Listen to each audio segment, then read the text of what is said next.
তত্ত্বাবধায়ক সরকার ব্যবস্থা ফিরে আসার বিষয়ে আপিলের রায় ২০ নভেম্বর ধার্য করেছেন সর্বোচ্চ আদালত।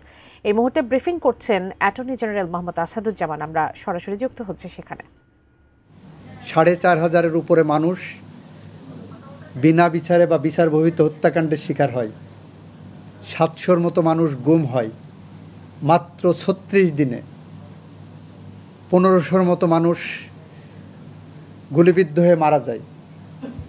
প্রায় ৩০,০০০-এর মতো মানুষ পঙ্গুত্ব বরণ করে ওই কোট আনকোট গণতান্ত্রিকভাবে নির্বাচিত সরকারের আন্ডারে। এই অবস্থা থেকে উত্তরণের জন্য আমরা একটা উদাহরণ দিয়েছিলাম যে এই বিল্ডিংটা ভেঙে পড়তে পারে। ভেঙে পড়া হাত থেকে এই বিল্ডিংকে রক্ষা করতে গেলে আমরা সাইডের লাইনে যদি পিলার দিই তাহলে এই বিল্ডিংয়ের অক্ষত থাকবে, এই বিল্ডিংটা দাঁড়িয়ে থাকবে। আমার গণতন্ত্র সেরকম মুমূর্ষ অবস্থায় গণতন্ত্রকে যেখানে পাঠানো হয়েছে, তত্ত্বাবধায়ক সরকার সেই গণতন্ত্রের জন্য একটি নিরাময় ঔষধ।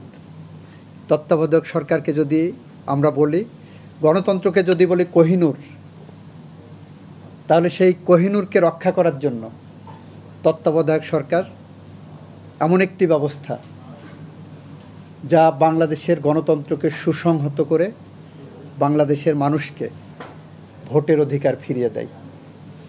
এটা হলো প্রথম। দ্বিতীয়টা বলেছি, বিচার বিভাগের মাননীয় বিচারকরা হয়তো লোভের বশবর্তী হয়ে রাজনৈতিক দলগুলোর বা ক্ষমতাসীনদের আপনার লেজুর ভিত্তি করবেন। সেই জায়গায় বলেছি সেইটাই যদি হয় তাহলে তো আপনাদের কারো চিফ জাস্টিস হওয়া হবে না। আপনারা চিফ জাস্টিস হওয়ার লোভে এই রায় দিয়েছেন এবং যারা এই রায়ে সরকারের পক্ষে তত্ত্বাবধায়ক সরকারকে বিলোপ করেছেন তারা প্রত্যেকেই পুরস্কার হিসেবে চিফ জাস্টিস হয়েছেন।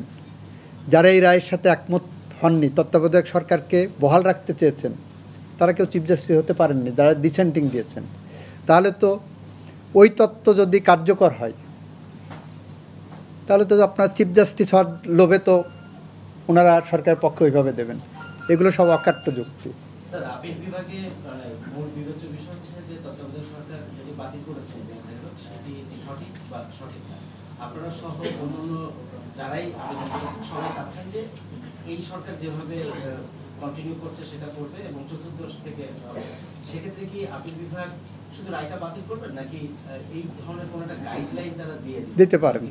ওইটা সেটা আপিল বিভাগের দেওয়ার ক্ষমতা আছে।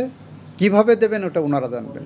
আমাদের নিবেদন করেছি, আমাদের যুক্তিতর্ক উপস্থাপন করেছি, বাকিটা ওনাদের ব্যাপার।